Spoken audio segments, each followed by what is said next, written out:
Welcome back to the shop in Toronto. Today we're going to cover honing a female ferrule.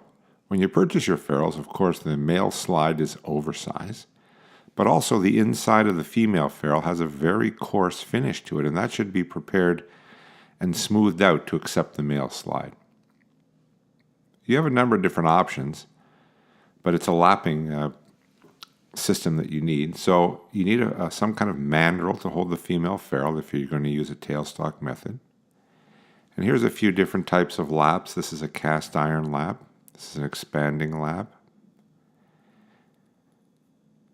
You've also got an Acro lap, which is an expanding barrel lap. There's a little adjustment screw in the end, and you just turn that until you get a slight interference fit in the inside of the ferrule. Or you can turn your own brass rod, 6, 7, 8,000 undersized, whatever. You need enough clearance to allow the lapping compound to fit in the hole as well. And of course you need the lapping compound, which is essentially sandpaper in a can. So you've got the same crystals that are on a piece of sandpaper, but instead of glued to a piece of paper, they're deposited into a greasy type material that creates a slurry that does the lapping for you. So those are the materials that we use. We're going to do a little zoom in on this in a second, but Clover Paste is a brand that's probably the most popular, made by Loctite lapping compounds, but also McMaster Carr sells very small quantities. So if you're just doing a few ferrules, you probably don't need a whole can. That would be 20 lifetime supplies in that can. So there's your ferrule. There's your some drill rod mandrel. There's your cast iron lap, and of course your lapping compound. I'm using obviously 500 grit.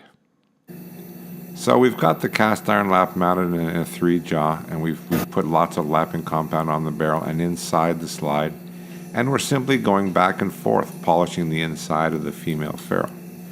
I do have a piece of paper towel underneath this on the lathe bed so that the junk falling down doesn't land all over everything.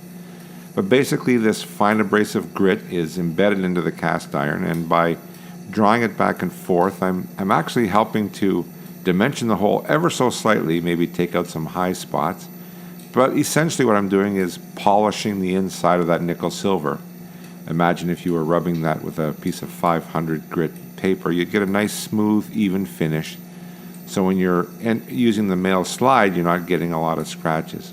When I first started rod making, I'd spend so much time preparing the male slide, and it would be beautiful and polished, and then when I would slide it in the female and then draw it out, there'd be big, long, horrible scratches.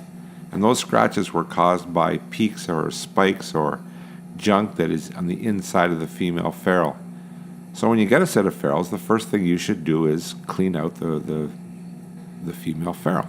So this is a system that I purchased, but you can also make undersized brass rod, and we're going to go over that as well. So I've just put the compound back on. Probably didn't need to, but it makes me feel better. And I'm just working this, total time maybe is 1 minute, 2 minutes. And with a nice light, you can have a look inside, and what you'll get is a nice, dull, uniform finish.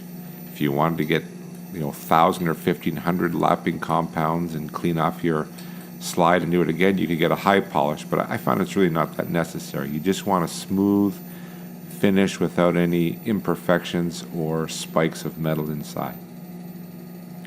The other way you can do it is with the female ferrule mounted in the 3-jaw on the mandrel, which is simply a fractional drill rod, and then mount your lap inside the tailstock of your chuck. So this next picture shows you the Acro expanding lap mounted in the tailstock. Now this lap is actually a tiny bit undersized on purpose because I don't want to scratch the ferrule that I've already polished.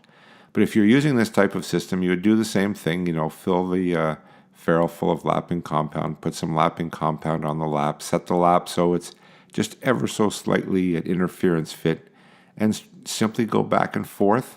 You're going to maintain good concentricity doing it this way, and you're going to polish out the imperfections that are on the inside of that ferrule.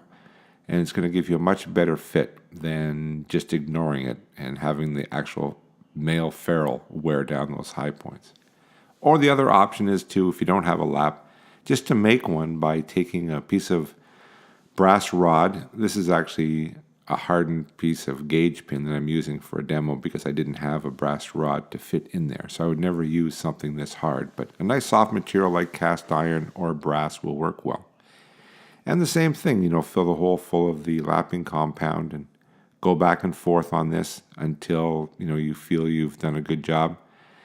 And then it's really important to clean it out. I start with some Q-tips, get all the stuff out. Then I go with some mineral spirits and clean it out again. Then when I think it's clean, I put it in an ultrasonic cleaner.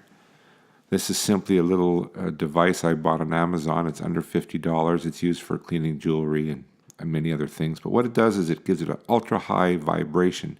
And that vibration causes any little lapping crystals that are embedded in the female ferrule to fall out. And since it's sitting in a bath of water and soap, those little crystals will fall into the water and wash themselves out. I also use this cleaner for cleaning my ferrules before I blue them. So it's something I use quite a bit, and it works great around the house for cleaning your glasses or any jewelry items that you have, watches and rings and earrings and stuff like that. So it's a pretty good purchase. And again, I don't recall. I've had it for a while, but it was under $50. It's got a nice stainless steel bed in it, a removable tray.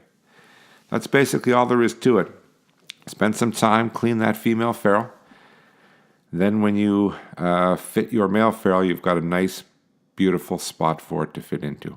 Here's a few little tips on some of the things I mentioned. You can look them up on your own. And as always, you're welcome to give me a shout at canebuilder@gmail.com.